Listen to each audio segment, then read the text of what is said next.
National Herald দুর্নীতিতে নাম জড়িয়েছে কংগ্রেস নেতৃত্ব সোনিয়া গান্ধী ও রাহুল গান্ধীর। 2000 কোটি টাকা লুট করেছেন তারা। তারই প্রতিবাদে আজ যুব মোর্চা সিপাহীজলা দক্ষিণাংশের উদ্যোগে সোনামুড়াতে এক বিক্ষোভ মিছিল ও সভা সংগঠিত হয়। বিভিন্ন প্লেকার্ড, ব্যানার ও পতাকায় সজ্জিত মিছিল বের হয় বিজেপি সোনামুড়া মণ্ডল কার্যালয়ের সামনে থেকে। বিভিন্ন পথ পরিক্রমা করে পুরাতন মোটর স্ট্যান্ড সংলগ্ন এলাকায় অস্থায়ী মঞ্চের সামনে এসে জড়ো হয় এক সভায়।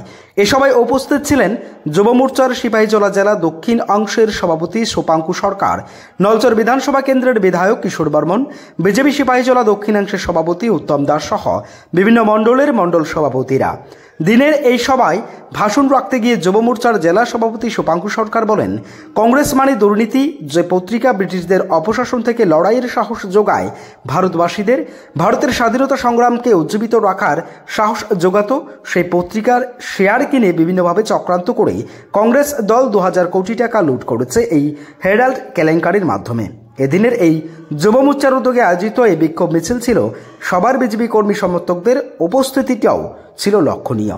Bureau report, Tripura TV.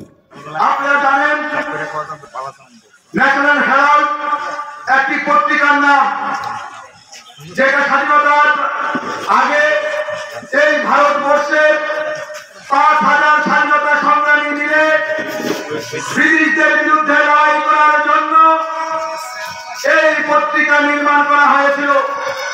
ব্রিটিশরা অনেক চক্রান্ত করেছে এই পত্রিকাকে বন্ধ করে দেওয়ার জন্য, কিন্তু ভারতবর্ষের স্বাধীনতা সংগ্রামীরা সেদিন মাথা নত করেনি। এই পত্রিকা ব্রিটিশদের বিরুদ্ধে এবং এই স্বাধীনতা সংগ্রামকে উজ্জীবিত করার জন্য কাজ করেছে। আমরা দেখতে পেয়েছি 2008 সালে এই পত্রিকাকে চক্রান্ত করে তৎকালীন কংগ্রেস সরকার বন্ধ করে দেওয়া হয়েছে।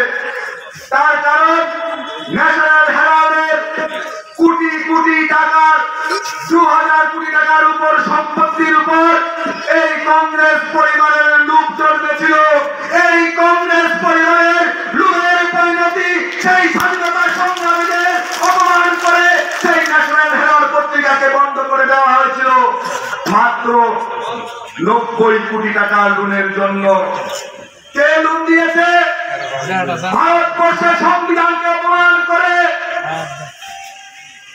কংগ্রেস পার্টি, একটি পলিটিক্যাল পার্টি, কোনদিন কোন বিজনেস সংস্থাকে লোন দিতে পারে না। কংগ্রেস পার্টি সেদিন লোন দিয়েছিল ন্যাশনাল হেরাল্ড পত্রিকাকে। সেই লোনের বিনিময়ে ইয়ং ইন্ডিয়া কোম্পানি গঠন করে, যার অফিস বাড়ি ছিল দিল্লির ন্যাশনাল হেরাল্ডের অফিস। এই ইয়ং ইন্ডিয়ার 67